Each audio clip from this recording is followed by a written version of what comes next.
रामभद्राय रामचंद्राय वेद से रघुनाथाय नाथाय सीताय पते नमः। मेरे साथ बोलेंगे, बोलिए सीताराम भगवान की, सीताराम भगवान की, भक्त वत्सल भगवान की, हनुमान जी महाराज की, श्री हनुमान जी महाराज की, सरयू मैया की, सरयू मैया की। नमः पार्वती पतिये हर हर।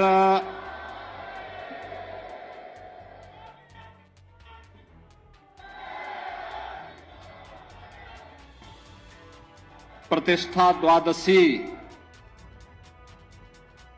कि आज के इस पावन आयोजन में मंच पर उपस्थित पूज्य संतजन महान श्री दिनेंद्र दास जी महाराज, महान श्री धर्मदास जी महाराज, महंत ज्ञानी गुरजीत सिंह जी,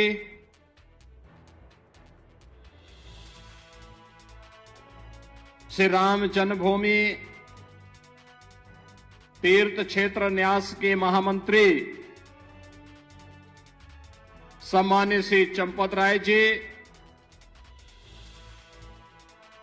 विश्व हिंदू परिषद के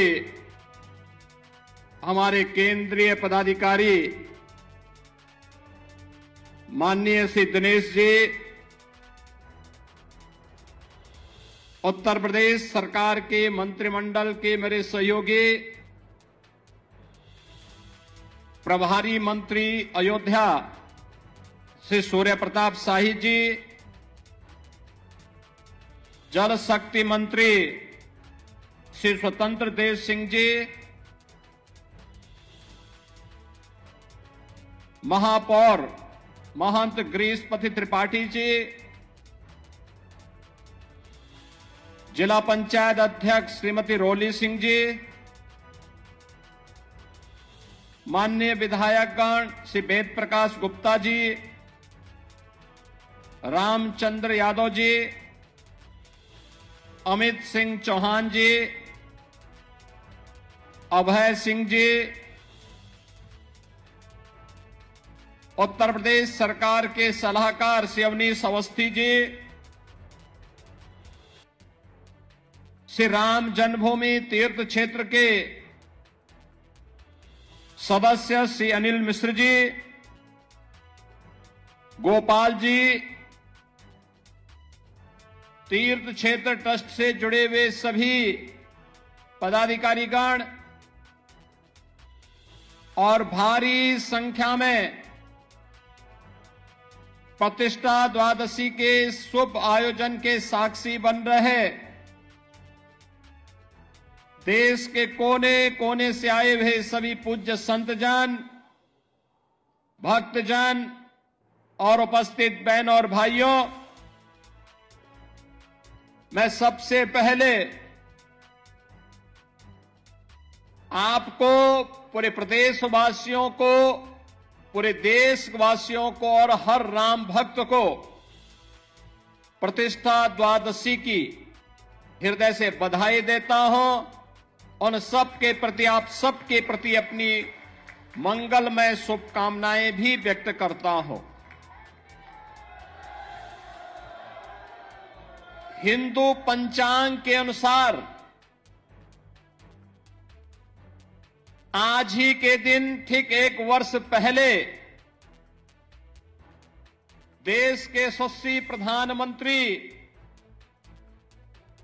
आदरणीय श्री नरेंद्र मोदी जी के कर कमलों से 500 वर्षों का इंतजार समाप्त करते हुए श्री राम जन्मभूमि पर प्रभु श्री राम लला का मूर्ति प्राण प्रतिष्ठा का कार्यक्रम संपन्न हुआ था और इसीलिए 1 वर्ष पूर्ण होने के उपलक्ष्य में हिंदू पंचांग के अनुरूप श्री राम जन्मभूमि तीर्थ क्षेत्र न्यास के द्वारा आज प्रतिष्ठा द्वादशी के रूप में यानी पौष शुक्ल द्वादशी की इस पावन तिथि को आज प्रतिष्ठा द्वादशी के रूप में आयोजित करते हुए त्रिदिवसीय इस आयोजन का शुभारंभ किया गया है। स्वाभाविक रूप से 500 वर्षों का इतिहास और यह इंतजार, जिनकी दूरदर्शिता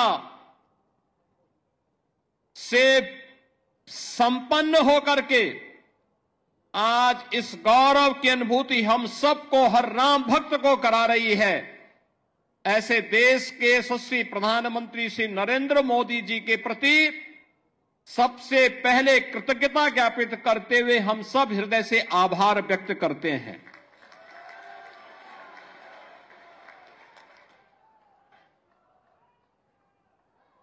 बहनों और भाइयों, इस अवसर पर श्री राम जन्मभूमि के लिए चले एक लंबे आंदोलन को, जो संविधान के दायरे में रह करके लोकतांत्रिक तरीके से जिस आंदोलन को एक मंच पर सजोने का काम राष्ट्रीय स्वयंसेवक संघ के मार्गदर्शन और नेतृत्व में सरदेव अशोक सिंघल जी ने आगे बढ़ाने का कार्य किया था, आज उनकी स्मृतियों को भी नमन करते हुए उन्हें मैं विनम्र श्रद्धांजलि अर्पित करता हूं। बहनों और भाइयों, यहां पर जो बात अभी माननीय चंपत जी कह रहे थे, 22 दिसंबर 1949 रामलला का अपनी जन्मभूमि में प्रकटीकरण होना,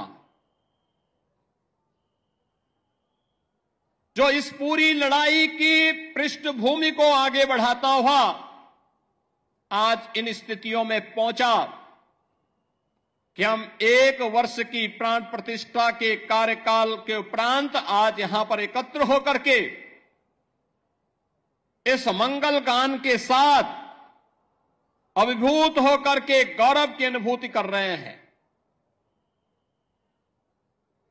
लेकिन इसके उपरांत भी अनेक ऐसी तिथियां आई जिन्होंने हर भारतवासी के सामने अग्नि परीक्षा के इस दौर से उसे ले जाते हुए न्याय संगत तरीके से मर्यादा के अनुसार धैर्य की अपनी अग्नि परीक्षा देते हुए हर भारतवासी गुजरा। लेकिन ध्येय सबका एक ही था, अयोध्या में से राम जन्मभूमि पर प्रभु रामलला का विराजमान हो, हर हाल में विराजमान हो। और इसके लिए इसका शुभारंभ होता है 9 नवंबर 2019 को, जब भारत की न्यायपालिका ने संवैधानिक तरीके से सर्वसम्मत से यह निर्णय सुनाया कि अयोध्या में जहां पर विवादित ढांचा था वह राम जन्मभूमि है और वहां पर एक ट्रस्ट गठित करते हुए प्रभु श्री रामलला के भव्य मंदिर के निर्माण का मार्ग प्रशस्त होना ही चाहिए। बहनों और भाइयों, यह कार्य संपन्न होने के उपरांत 5 अगस्त 2020 को इसी अयोध्या धाम में आकर के देश के यशस्वी प्रधानमंत्री श्री नरेंद्र मोदी जी ने आकर के प्रभु श्री राम लला के भव्य मंदिर के कार्यक्रम का शुभारंभ किया और उसके उपरांत 22 जनवरी 2024 अगर हिंदू पंचांग के अनुसार हम देखें तो पौष शुक्ल द्वादशी के दिन, आज ही के दिन, आदरणीय प्रधानमंत्री जी ने देश भर से आए हुए हर तबके के नेतृत्व वर्ग की उपस्थिति में पूज्य संतों के सानिध्य में 500 वर्षों का इंतजार समाप्त करते हुए रामलला को उनकी जन्मभूमि में प्रतिष्ठित कराने का काम किया था। रामलला का प्राण प्रतिष्ठा का एक कार्यक्रम संपन्न होने के उपरांत लाखों की संख्या में श्रद्धालुजन अयोध्या धाम में पधार रहे हैं। एवरेज अयोध्या का प्रतिदिन अयोध्या में 1.5 से 2 लाख श्रद्धालुओं का आगमन अयोध्या धाम में हो रहा है। 1 से 1.5 लाख राम जन्मभूमि में दर्शन कर पाते हैं। बहुत सारे लोग अन्य धामों में दर्शन करते हुए कुछ इंतजार करते हैं, कुछ जाते हैं, फिर अन्य कार्यक्रमों के बाद फिर आयोजन में भागीदार बनते हैं। आज अयोध्या जिस रूप में हम सबके सामने है, आपने देखा होगा, यह अवसर हम सबके लिए किस रूप में आया। किसी ने सोचा था अयोध्या के बारे में? कोई सोचता था 1 वर्ष पहले, 5 वर्ष पहले, 10 वर्ष पहले कोई सोचता था कि हमारा अयोध्या दी इस रूप में इसका अधिकारी है, इसको यह अधिकार प्राप्त होना चाहिए। 2014 के पहले, 2017 के पहले इस अयोध्या में बिजली भी नहीं मिलती थी। 3 से 4 घंटे बामुश्किल बिजली। स्वच्छता की कोई कहीं अता पता नहीं था। राम जी की पेड़ी में वहीं पर सरयू जी का जल सड़ता रहता था। हजारों वर्ष पहले लंका पर विजय प्राप्त करने के उपरांत भगवान श्री राम पुष्पक विमान से अयोध्या धाम पधारे थे, और हजारों वर्षों के बाद भी विज्ञान जब इतना प्रगति कर चुका है, तब भी अयोध्या में कोई एयरपोर्ट नहीं था जहां पर कोई फ्लाइट लैंड कर सके। लेकिन आज अयोध्या के पास अपना इंटरनेशनल एयरपोर्ट है। अयोध्या की सड़कें त्रेता युग का स्मरण करा रही हैं। 4 लेन, 6 लेन की सड़कें, सरयू मैया के घाट पूरे देश को अपनी ओर आकर्षित करते हैं। राम जी की पेड़ी, अब सरयू जी का जल वहीं पे सड़ता नहीं है, बल्कि एक ओर से आता है, दूसरी ओर से वापस सरयू मैया में लौट करके श्रद्धालुओं को पुण्य का लाभ प्रदान कर रहा है। आज तो आप कहीं भी जाएंगे अयोध्या में,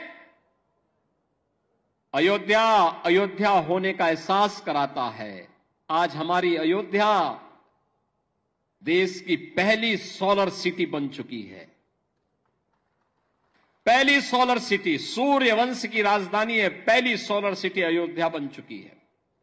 ये जो बिजली यहां दिखती है ना, जलती है स्ट्रीट लाइट के रूप में घरों में, ये किसी थर्मल पावर स्टेशन से नहीं, किसी हाइड्रो पावर स्टेशन से नहीं, बल्कि सूर्य की रोशनी से जो ऊर्जा पैदा होती है, उससे ये बिजली जलती है, और उसी बिजली को पूरी अयोध्या उसी का उपयोग करता है।